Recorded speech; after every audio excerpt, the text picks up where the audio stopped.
pertanyaan pertama saya, kenapa kok memilih jabatan di asisten? Apa yang membuat Pak Widarsono merasa yakin atau merasa pas menduduki jabatan asisten pemerintahan? Terima kasih Pak Bupati. Kenapa kami memilih jabatan di asisten pemerintahan ini? Ini kami latar belakangnya yang pertama kami sedikit memiliki pengalaman sebagaimana tupoksi di Kesbang di asisten kami pernah bertugas di kecamatan kecamatan kami 9 tahun sebagai camat di 3 wilayah, kemudian pernah di Satpol PP, dan juga yang terakhir kami di kantor Kesatuan Bangsa ini kurang lebih 6 tahun. Jadi dan kebetulan asisten satu ini, asisten pemerintahan ini salah satu mengkoordinir dari beberapa OPD yang sebagian yaitu yang kami sebutkan, termasuk camat, termasuk Satpol PP dan juga Kesbang. Jadi ada 10 OPD yang di bawah koordinator asisten satu. Dari 10 OPD itu Anda berpengalaman di 3 pos, artinya pos, sudah memahami kondisi di Satpol Sedikit, PP, Kesbang Pol dan juga kecamatan. Siap. Sedangkan yang lain seperti sosial, perhubungan, kesehatan, pendidikan, bagaimana? Kami di camat dulu Pak. Jadi camat dulu kan juga tugasnya itu juga luas Pak.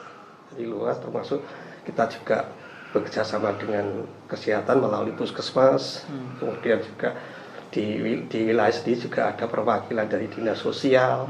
Jadi itu yang kira-kira yang membuat kami yakin, dan juga selama ini kami juga sering koordinasi dengan Pak Asisten, yang mana kebetulan tupoksi yang terakhir ini kami di Kesbang ini memang harus di bawah koordinator. Kami selalu melakukan etika birokrasi. Artinya selain ke Pak Bupati, kami juga melalui Pak Asisten, juga melalui Pak Sekda. Karena asisten sendiri yang tugasnya membantu Pak Sekda, Pak Sekda, namun muaranya tetap kepada membantu pada pimpinan daerah ini Pak Bupati. Oke, nah terus kemudian ya kita ngomong birokrasi, asisten harusnya kan mampu mengkoordinasikan. Nah dengan senioritas mungkin di antara beberapa kepala OPD yang di bawah ampuan asisten satu, bagaimana strategi Pak Wid ini nanti untuk merangkul rekan-rekan di bawah koordinasi asisten satu ini? Siap. Jadi kami akan selalu berkomunikasi Pak. Jadi kita tidak masuk ke dalam, tapi kita karena OPD itu kan teknis, jadi lebih perso OPD daripada asisten. Namun di sini asisten kan sebagai koordinator, artinya kita ya tetap komunikasi dengan OPD. Jadi kita membuat suatu persamaan persepsi, karena nanti apa yang dihasilkan ini kan nanti kan kepada Pak Bupati, jadi Pak Bupati sebagai pimpinan daerah membuat kebijakan itu tidak sampai keliru. Jadi kita tidak bisa berdiri sendiri-sendiri, artinya apalagi sebagai koordinator. Walaupun mungkin dari teman-teman banyak yang lebih senior ya daripada kami, tapi tetap kami sekali lagi kami tidak ingin membuat OPD tersinggung. Jadi kita tidak masuk ke mereka, tapi kita tetap melakukan komunikasi, koordinasi yang baik agar bersama-sama persepsi ini satu suara. Ya. Jadi kalau saya pengennya pada prinsipnya asisten itu melayani OPD sebenarnya, melayani OPD agar OPD itu bisa melaksanakan kegiatannya sesuai dengan visi dan misi. Itu saja, sehingga sebagai seorang asisten, kalaupun nanti Pak Wid terpilih begitu ya, harus memahami dulu visi misinya mau dibawa kemana, program prioritasnya apa, sehingga ketika mengkoordinasikan itu yang sekiranya keluar dari garis-garis itu diarahkan kembali gitu. Harapan saya seperti itu, dengan cara melayani OPD, artinya ya jenengan harus siap untuk melakukan evaluasi dan lain sebagainya. Terus kemudian asisten satu ini kan kalau di hierarki struktural kita kan jika bupati, setelah itu wakil bupati, dalam hal ini wakil bupati belum terisi ya, kemudian setelah wakil bupati Pak Sekda, setelah Pak Sekda kemudian Pak Asisten satu. Nah artinya pasti ada ada hubungan keluar juga yang perlu dijaga, dalam hal ini stakeholder dan sebagainya. Apa yang bisa menggaransi saya untuk memilih Pak Wid gitu? Artinya jenengan punya pengalaman apa dengan orang-orang stakeholder di luar sana gitu? Okay. Terima kasih Pak Bupati. Jadi memang salah satu tugas asisten 1 ini selain mengkoordinasikan OPD terkait, kemudian penyusunan dan sebagainya lah, ini ada memang bentuk kerjasama Pak. Kerjasama ini tidak saja kerjasama di internal tapi kerjasama di luar. Kita memang harus membangun sinergitas dengan pihak-pihak luar, karena kita tahu bahwa kita ini tidak bisa bekerja sendiri,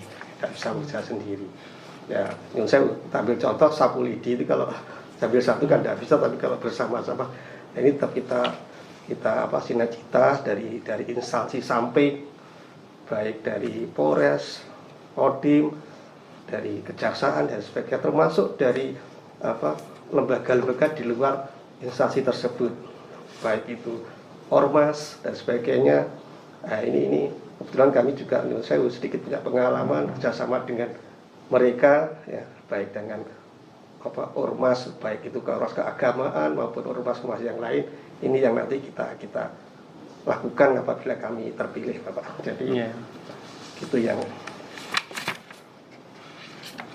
Terus untuk di jabatan sekretaris DPRD,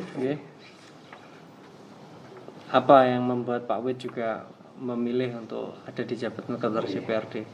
Sebagai sesama mitra eksekutif legislatif, nanti perannya Pak Wid seperti apa? Yang pertama, kita punya komitmen kita sebagai ASN ini kan mengabdi pada masyarakat. Namanya abdi itu kan, jadi saya membantu kita harus maksimal, itu yang komitmen kami, dan juga Dewan sendiri ini kan mitra dalam hal ini bagian dari pemerintahan. Pemerintah itu ada DPRD, ada juga dari eksekutif, Pak Bupati dengan OPD. Nah ini kerjasama harus terjadi Pak, terjalin baik, karena sekretaris Dewan ini mempunyai tugas 2. Yang pertama, secara operasional bertanggung jawab kepada Ketua Dewan, secara administrasi bertanggung jawab kepada Bupati. Nah, dengan 2 fungsi ini kita harus berdiri di tengah. Jadi kita tidak boleh condong ke DPRD, juga tidak boleh condong ke Bupati, tapi harus berdiri di tengah dalam rangka menjalankan aturan yang ada. Jadi kalau kami nanti terpilih di Dewan, yang kami lakukan ya kita menjalin agar kerjasama, agar mitra ini berjalan, fungsi mitra ini berjalan. Saya yakin bahwa tujuannya Dewan DPRD dengan pemerintah itu sama dalam rangka melayani masyarakat. Tapi mereka punya fungsi kontrol.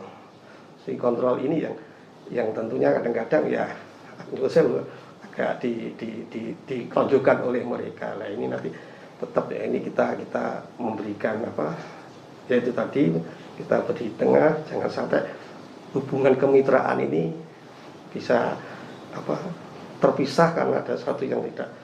Artinya menjadi menyambung komunikasi, kesepahaman antara eksekutif legislatif. Oke, terima kasih. Mungkin Pak Wid cukup untuk sesi kali ini, dan terakhir adalah saya minta ini juga harus disepakati oleh Pak Widarsono bahwa apa yang kita bicarakan ini otomatis menjadi kontrak kinerja kita, bukan hanya Bupati kepada Pak Widarsono tetapi juga kepada masyarakat jika nanti memang Pak Widarsono terpilih, sehingga meskipun di aturan bahwa sebelum 2 tahun tidak bisa dimutasi atau berhentikan karena jika tidak ada kesalahan yang fatal, maka kalau poin-poin yang setelah disampaikan Pak Wid ini sudah saya catat sebagai komitmen dan semua masyarakat nanti bisa melihat, maka kalau itu nggak dijalankan, ya ini sebagai kontrak kinerja ya, saya punya hak untuk kemudian melakukan evaluasi. Itu ya, sepakat ya. Oke, mungkin ada penutup yang disampaikan kepada masyarakat, ya, monggo. Terima kasih Pak Bupati, kepada masyarakat Kabupaten Trenggalek.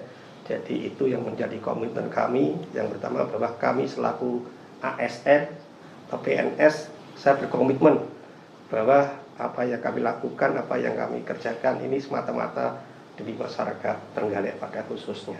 Oke, terima kasih Pak Wid. Selamat menjalankan kegiatan yang lain. Oke, terima kasih. Waalaikumsalam.